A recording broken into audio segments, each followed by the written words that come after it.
น้ำยานางใส่ปลาแดะใส่หยังเนาะทุกคนเทลงไปเลยทุกคนหยดจุๆเลยทุกคนเลย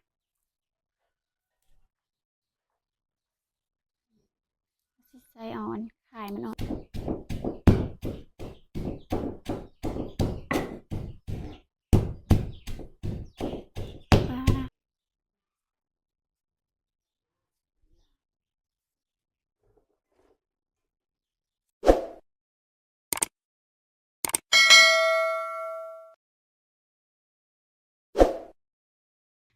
กราบทักทายสบายดีFC ทุกคนเด้อและก็สวัสดี FC ฟังไทยนะทุกคนมื้อนี้ก็สะพรสิมาแกงหน่อไม้เนาะทุกคนเนาะอันนี้คือหน่อไม้ดูใหญ่ๆเลยทุกคนหน่อไม้สังไผ่เนาะทุกคนเนาะแบบเอาปุแล้วก็แบบก่อไม้เนี่ยมันอ่อนนะทุกคนไปจอบสูนมันสับปะหลังซื้อหน่อไม้อ่อนทุกคนสะพรก็เลยฮักมาแกงเนาะแกงเฮามื้อนี้ก็แกงใส่กระดูกหมูเนาะทุกคน นี่อันนี้คือกระดูกหมูเนาะแช่น้ำให้มันนี่ก่อนมียอดผักเอี่ยมด้วยทุกคนอันนี้คือยอดมะอูบนะทุกคนก็มีผักสะแงะน้ำเนาะนี่ทุกคนมีบองมันเนาะอันนี้คือเขาซ้อมมาแต่สูตรแล้วเนาะทุกคนสะพอนสิมาใบกันนะทุกคนเนาะทุกคนก่อนสิไปฮับเบิ้งฮับชมกับฝาก FC ทุกคนเนี่ยเด้อกดไลค์กดแชร์กดติดตามช่องน้อยๆสะพอนนะทุกคนเพื่อเป็นกำลังใจในการให้คลิปสะพอนกับสิพยายามลงคลิปเนาะทุกคนเนาะช่วงนี้ก็ลงหลายทุกคนค่าเวค่างานน้อยๆนึงนี่เฮาสิมาใบกันเลยทุกคนแบบนี้เลยหน่อไม้อันนี้นะสดๆใหม่ๆเลยทุกคนเอามาแต่ศูนย์แบบเฮาปลูกอันเอาก็เอาหน่อเอาอันลำมันไปปลูกนะทุกคน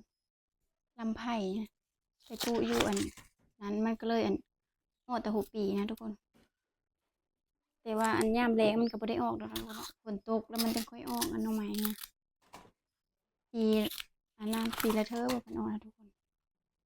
ไปจอบโซนมื้อนี้เสอะแบเฮาเบิดเลยมันก็บ่งามปานใดเห็นหน่อไม้ก็เลยสับหน่อไม้มาแกงง่ายก็อยู่บ้านแล้วทุกคนมาฮอดโทนก็สวายแล้ว12 โมงแล้วตอนนี้ก็ทุกคนเลยอยากเข้ากับปานนั้นง่ายโดนนะทุกคนนี่เฮาก็สิปอกเอาอันนั้นเนาะทุกคนเอาแต่อันอ่อนๆมันนะทุกคน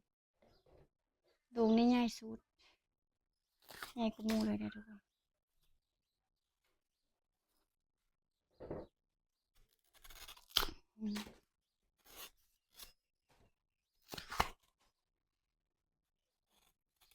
นอนนี่บองจะบ่หลายนะทุกคนมันหักกะขึ้น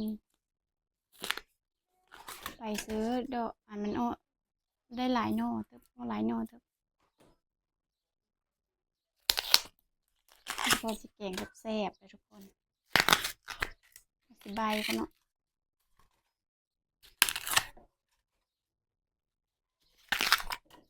ช่วงนี้ก็กินแต่หน่อไม้เพราะว่าหน่อไม้ออนไลน์อาหารบ้านนอกเฮาพอฤดูกาลแล้วก็กินแต่แนวเก่าทุกคนยำหน่อไม้ก็กินแต่หน่อไม้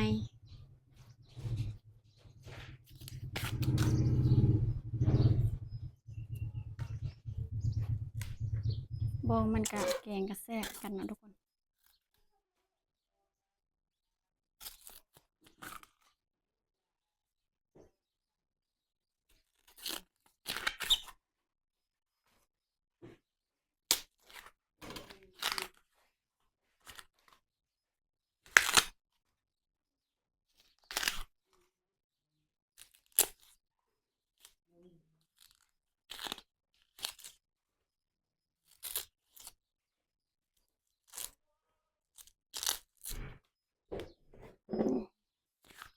ไปเลยๆนะทุกคน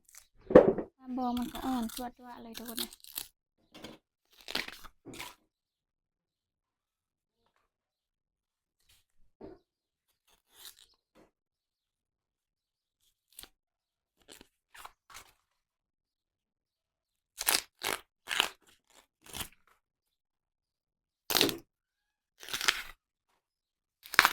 ทุกคน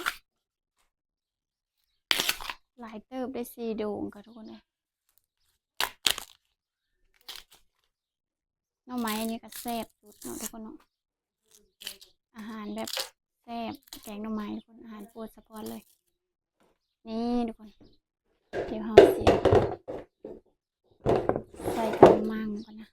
เอาสิซอมาบอกมันอีกนะทุกคน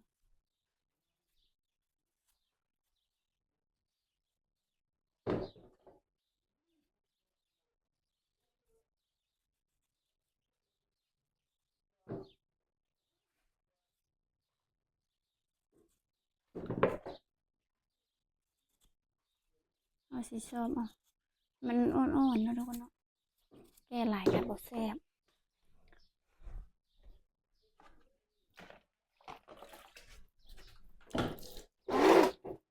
เราสิล้างกันแล้วทุกคนเนาะเทน้ำใส่ก่อน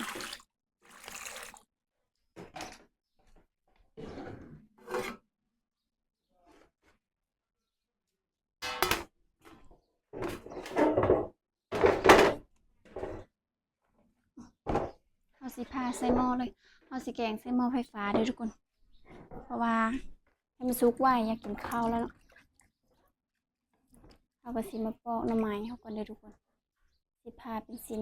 กันเนาะ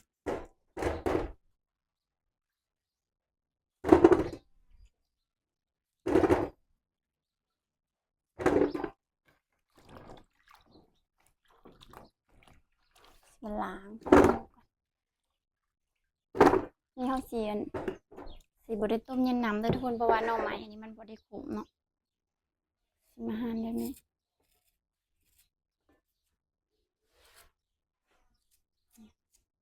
บองมันนะทุกคนนี่คือโดมมันเนาะสิมาพาเป็นซีงเลยทุกคนว้าตอนยาวๆใหญ่ๆแบบนี้เลยเด้อทุกคน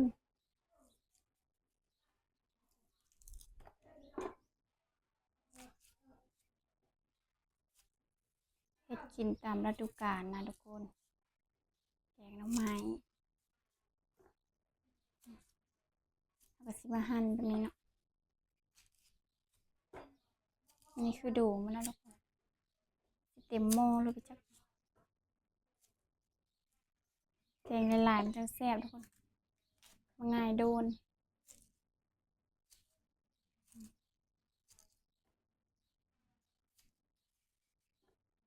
ยอดมันจะแซ่บนะทุกคนแต่ว่าเอาแกงแล้วก็ถ้ามันขึ้นสูงๆเอายอดมันมาแกงนะทุกคน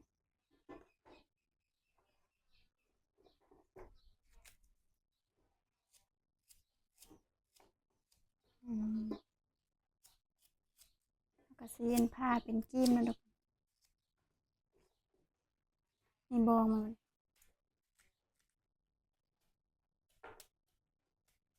จากเป็นตอนเป็นจิ้มมันเลยทุกคน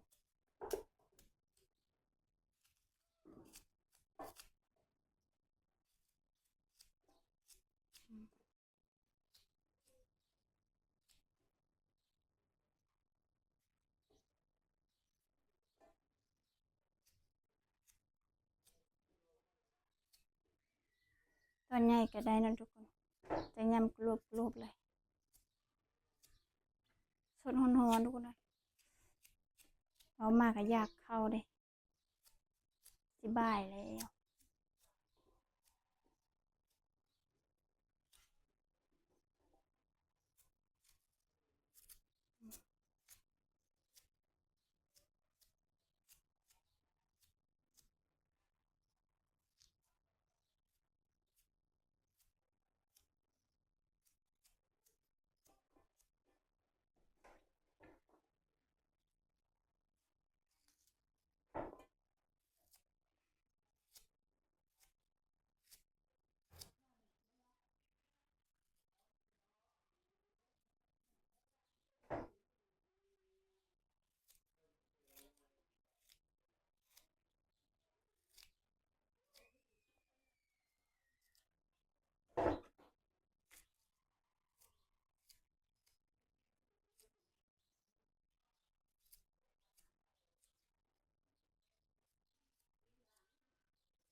ปลาทุกคนจั่วๆเลยอ่อนๆนี่หน่อไม้นะทุกคน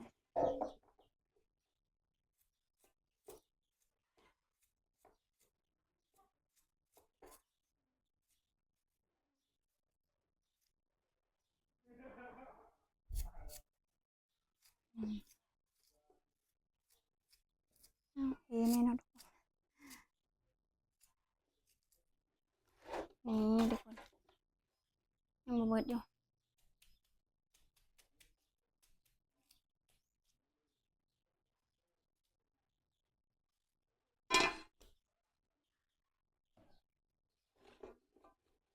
อย่างไม่ได้ทุกคนเลย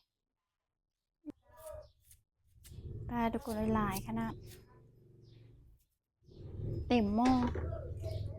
นี่ทุกคนเอาผ่านแล้วเนาะเอาก็เสียไป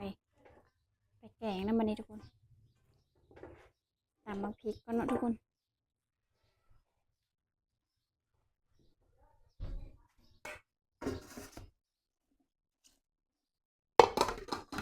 เดี๋ยวเราตามมาพริกก่อนมาตามมักพริกก็เนาะมักพริกกับมักพริกสุกนะทุกคนเราสิใส่มาคิดดิบนะทุกคนดิบมักพริกสุกสิเอ็ดแบบเผ็ดๆเนี่ยจักหน่อยนะทุกคนมันจังแซ่บแกงหน่อไม้นะ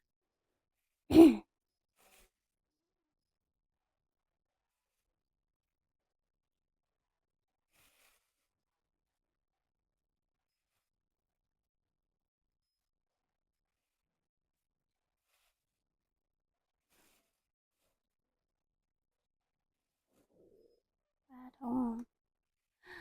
องอยากกินข้าว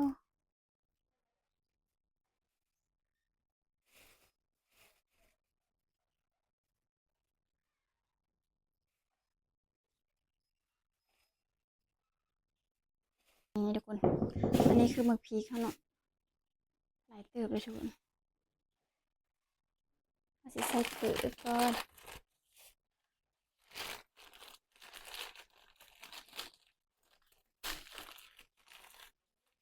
นี่ทุกคน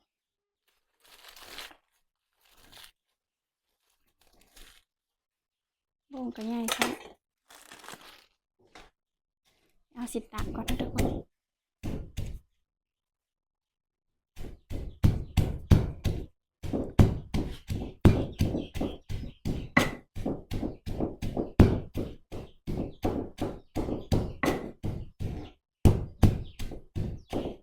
ปลา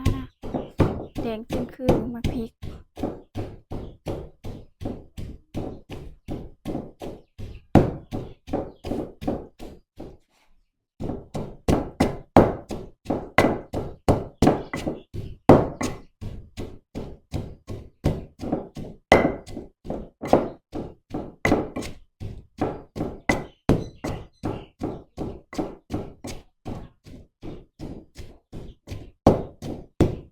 นี่ทุกคน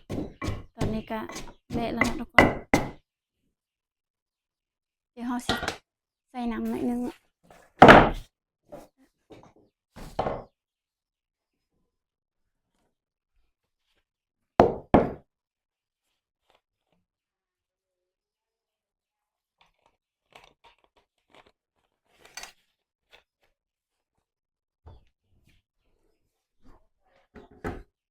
สิเซฟไฟกันนะทุกคนนี่ทุกคนสิโคกันเนาะโคให้มันอ้วนแล้วก็จะใส่น้ำอีกนะทุกคนว้าทุกคน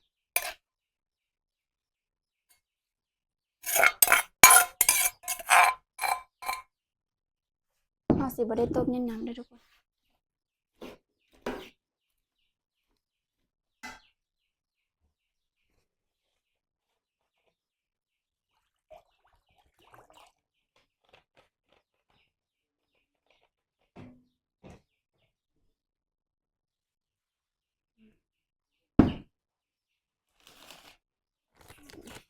เดี๋ยวค่อยใส่เป็นโนเลยนะทุกคน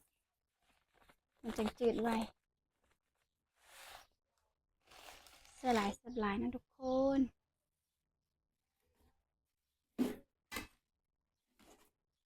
เดี๋ ที่เขามาเติมน้ำอีกทีแต่เมื่อมอมันฟุดอันเดิมหน่อไม้เขาอ่อนก่อนนะทุกคนเนาะเดี๋ยวรอแป๊บนึงนะทุกคนให้มอฟุดก่อนเดี๋ยวเราสิไปหาล้างพักล้างอย่างท่าเนาะทุกคนเนาะใส่กระดูกไปอย่างท่าเนาะ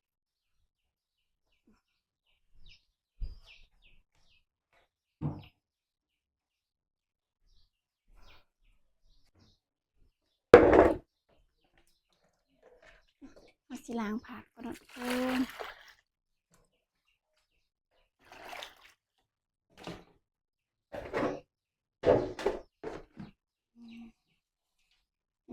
นี่คือยอดผักนะทุกคนแกงแบบนี่เครื่องครบเลยนะไม่ยังทุกคนเลยใส่ขี้มันก่อ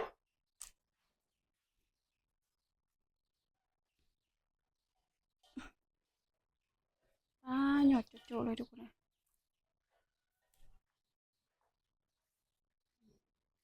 ใส่อ่อนไข่มันอ่อนนะทุกคนเนาะ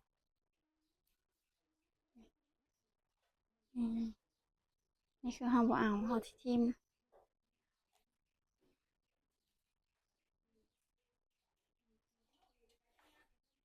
เราใส่หลายนะทุกคนมันสิจางเราสิใส่พอดีสัก3-4ยอด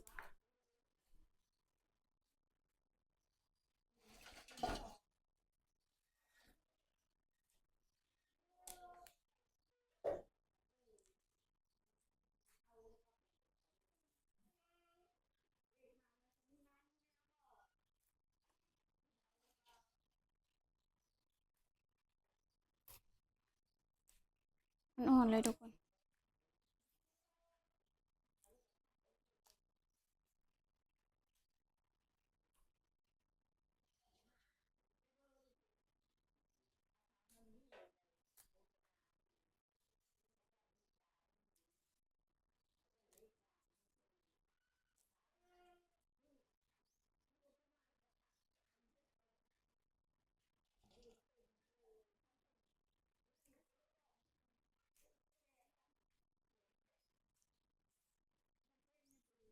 นี่ทุกคน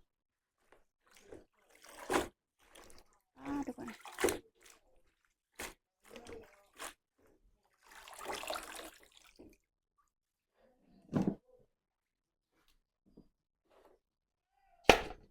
เอาสิล้างอันนี้คือยานางนะทุกคนติดมาแต่สวนนี่ทุกคนเอาตีตำยานางทานแล้วทุกคนแกงหน่อไม้กระโดดตัวไว้ทุกคนสิได้กินหลายขั้นตอน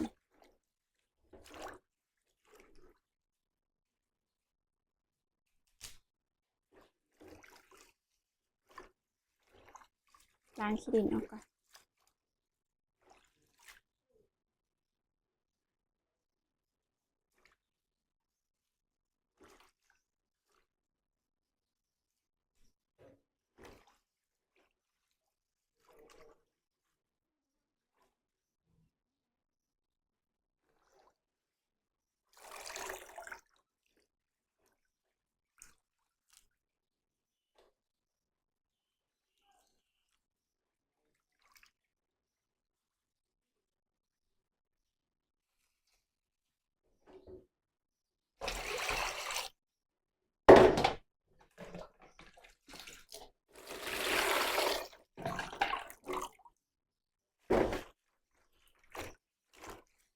เอาสิล้างจาก2-3 น้ำนะทุกคนเพราะมันดูขี้ดินเป็นฟุ้มอยู่มันหาทุ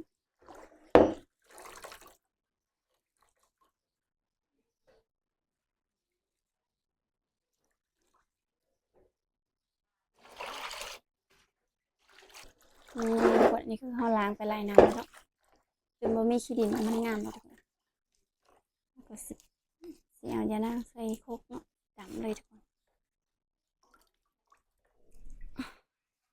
สิตำมาเด้อทุกคนแกงแบบบ้านนอกเขาเนาะต้องตำยานางใส่ข้าวเบอร์เด้อทุกคนสูตรอีแม่ข้อยเอง นี่อันนี้คือข้าวเบอร์เนาะข้าวเบอร์ที่เฮามาไว้นี่ทุกคนงามเลย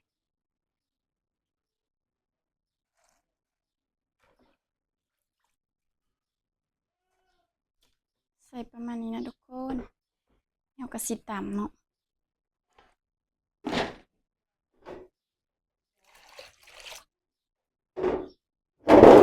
สิตำก็ได้ทุกคน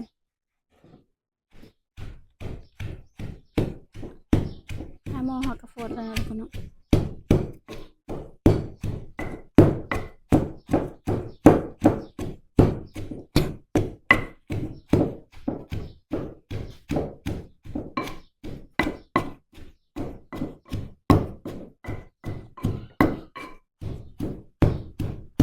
ตำให้มันแรกๆพอเลยทุกคนนะ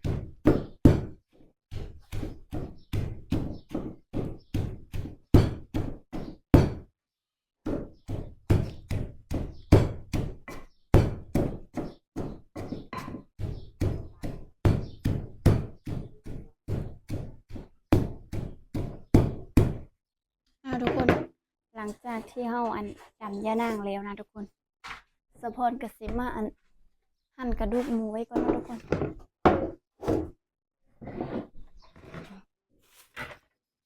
ทุกคนกระดูกหมูเขาค่ะสิมาล้างก่อนเนาะแกงใส่กระดูกหมูเลยทุกคนดู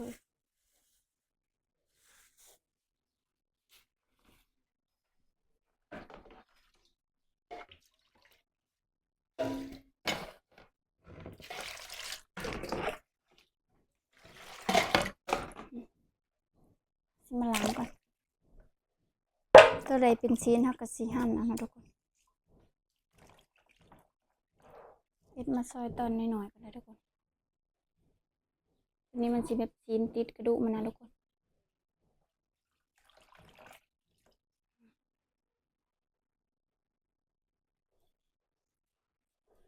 คือสีล้นหม้อค่ะแบบนี้ทุกคนเลยกระดูกกระลายตื้อ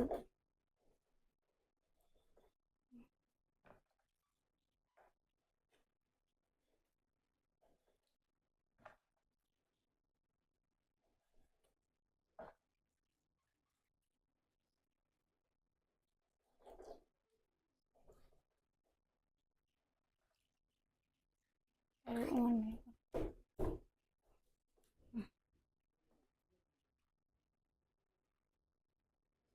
กระดูกติดสีอันนี้นะทุกคนนี่กระดูกโล้นๆเลย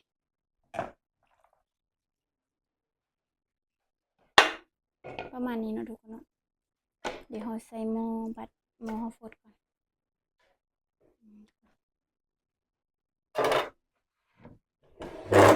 เดี๋ยวเราไปเบิ่งหม้อกันเลยนะทุกคน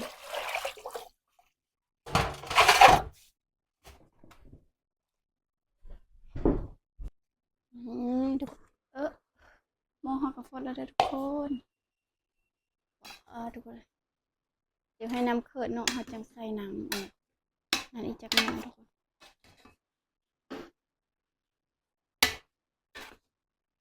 ทุกคนเลยอ่อนแล้วนะคนเอาไม้เขาค่ะ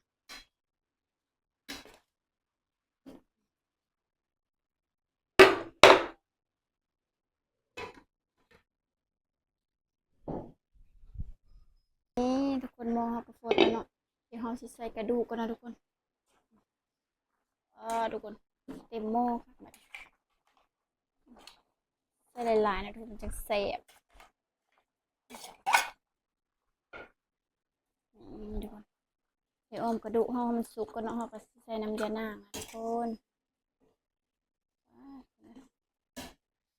ยังบ่ได้ใส่ผักเลยนี่ทุกคนใส่ผักเต็มหม้อ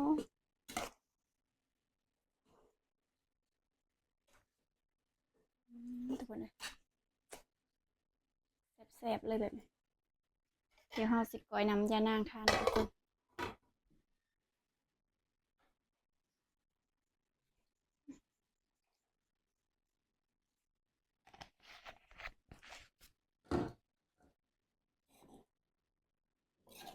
ยานางเหนียวๆแล้วทุกคนเขียวๆเลยนะ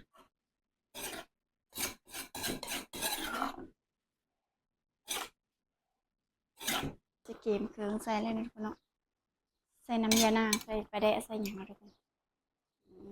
เทลงไปเลยทุกคนเคี่ยวๆแบบนี้เลยนะเคี่ยวข้าวแล้วตอนนี้ใส่ทางขี้เลยเลยทุกคนมันก็จะเคี่ยวว้าทุกคนใส่ยอดผักอีกเลยนี่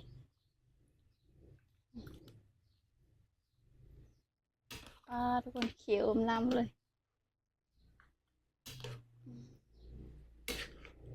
กินกับข้าวเหนียวหรือว่าข้าวเจ้าข้าวหุงเนาะทุกคนเนาะเดี๋ยวสะพอนสิใส่ปลาแดะพันปีนะทุกคนไว้โมเมนปลาแดะปีนึงทุกคนเลยเฮ็ดแต่ปีจะยามฝนนี่ดูปลาแดะเฮาใส่บ่หลายเนาะใส่ตอนมันเลยก็เฮาก็สิมาใส่ปลาแดะปรุงนี่เนาะทุกคนนี่เครื่องใส่เฮาก็ใส่น้ำตาลนี่เด้อทุกคนให้มันแซ่บแล้วก็ใส่อันนี้เนาะทุกคนใส่ยอดผักเฮาเลยทุกคนเลยยาวยืดเถอะวะ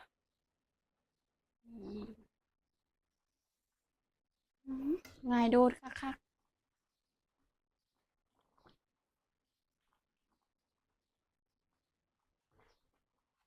เดี๋ยวเราก็เขาเล่กันนะทุกคนยันเขาเบิกกระดามมัวนะทุกคนให้ผักเขาสุกแป๊บนึงนะทุกคน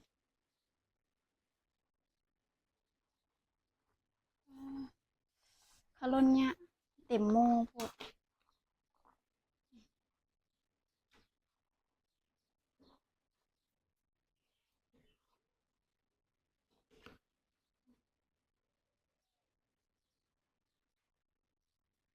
เอาน้ำรัวเข้ากันเลย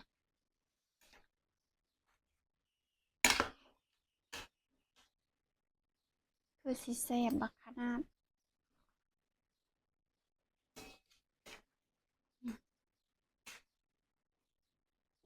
ตามไปด้วย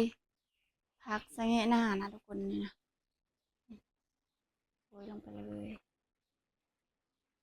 มันจะหอมเข้ากันเลยนะทุกคน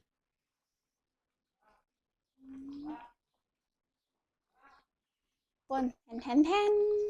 ในที่สุดกระสุกแล้วเลยทุกคนผดจัดเลยนะทุกคนเนาะเดี๋ยวสะพอนสีได้ซิมมันก็นะทุกคนแกงหน่อไม้ห้ากระสุกแล้วเด้อซิมมันก่อนว่าจางเลยเค็มปลาทุกคนแซ่บขนาดอยากกินข้าวแล้วนะทุกคนเนาะเนื้อทุกคนกินง่ายน้ำกันแกงหน่อไม้อันนั้นทุกคนสาวพรกับสีได้ขอตัวไปกินข้าวกันนะทุกคนเนาะคลิปนี้กับสีได้ปิดเพลงทอดีเนาะทุกคนเข้าใจทุกคนเด้อที่ติดตามรับชมฝากทุกคนกดไลค์กดแชร์นะทุกคนคลิปนี้ก็บ๊ายบายพบกันใหม่คลิปหน้านะทุกคน